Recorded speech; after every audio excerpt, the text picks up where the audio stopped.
Bonjour, donc je suis Fabrice Amédéo, le skipper du classe 40 Géodis. Le bateau Géodis est un Aquilaria RC2, c'est un bateau qui est construit par un chantier français en Tunisie qui a été mis à l'eau en 2009. C'est un plan lombard. C'est un bateau qui est assez polyvalent, qui n'a pas vraiment de trou de vitesse. On a pu le constater sur plusieurs courses, on va bien dans toutes les conditions. Mais on a aussi constaté qu'on allait assez vite au portant. Et donc vu que la Transat Québec-Saint-Malo est une course de portant, on est assez ambitieux et assez confiant en le potentiel de notre bateau. En ce qui concerne notre équipage, j'embarque avec mon co-skipper Armel Tripon, qui est un marin professionnel très expérimenté, et avec deux autres marins, un marin qui s'appelle Loïc Le Garec, qui est un marin professionnel et qui est un marin très habitué à la course en équipage, et un autre marin amateur qui s'appelle Cyril de la Motte Rouge, qui est un très bon régatier, notamment quelqu'un qui barre très bien, et nous comptons sur ses talents, bien sûr sur l'Atlantique, mais aussi dans les affres du Saint-Laurent, qui va nous réserver sans doute plein de surprises. Un petit mot pour finir sur la Transat Québec-Saint-Malo, c'est une transat mythique, donc pour nous les Français, voilà, elle a bercé pour des gens comme moi mon enfance, mon imaginaire, avec beaucoup de coureurs qui s'y sont illustrés.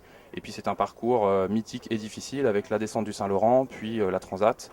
Et donc ça nécessite beaucoup de qualité, à la fois de régatiers pour la partie au contact sur le Saint-Laurent, puis de marins au large pour la Transat elle-même.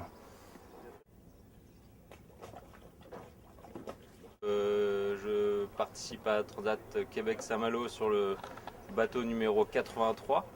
Donc c'est un Aquilaria RC2, et du coup donc l'équipage est composé de Thierry Bouchard qui est le skipper. Il y a Gilles Béranger, il y a aussi Jean Gonon et moi-même. Donc on part à 4, on a choisi de partir à 4 pour être assez polyvalent et pouvoir se reposer au maximum. Donc c'est vrai que cette transat, personne ne l'a jamais faite dans l'équipage. Donc pour nous, c'est un peu la découverte du Saint-Laurent et tous les courants, tous les passages un peu difficiles qu'il y a dans cette transat. Donc c'est vrai que c'est une transat qui donne envie et qui est assez spéciale. Donc on est très motivés et de faire ça tous ensemble. Donc on se connaît bien, on a navigué toute la saison ensemble. Et donc avez-vous fait des courses en Europe?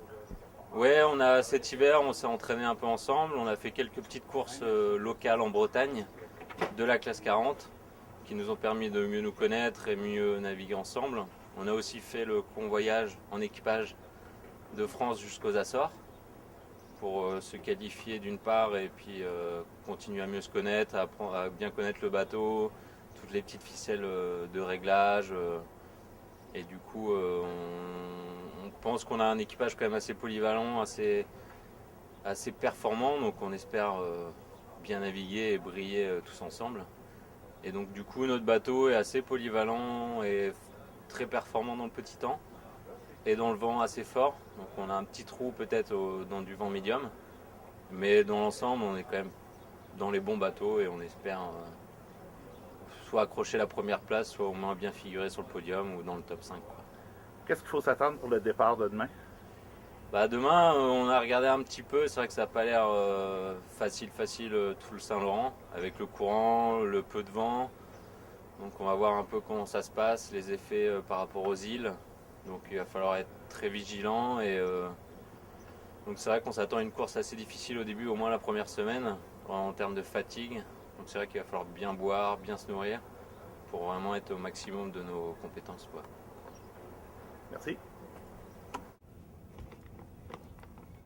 Bonjour, donc, je vous présente le Bleu 35, le bateau d'Éric Tabardel, sur lequel on va partir demain à 11h20 pour une grande transat mythique, la Québec-Saint-Malo, qui se fera, si tout va bien, on aura un départ au portant, donc c'est l'idéal. C'est des bateaux taillés pour le portant, on en voit partout autour, il y en a 20, on est 20 classe 40. Le bateau d'Éric Bleu 35, si j'ai des points forts à donner, c'est un bateau qui a été dessiné par un architecte très connu, qui s'appelle Samuel Manuard, un architecte français, qui est d'ailleurs sur le bateau favori, qui s'appelle Marie. Donc c'est un très très bon dessin, qui a un certain âge, c'est un plan 2006.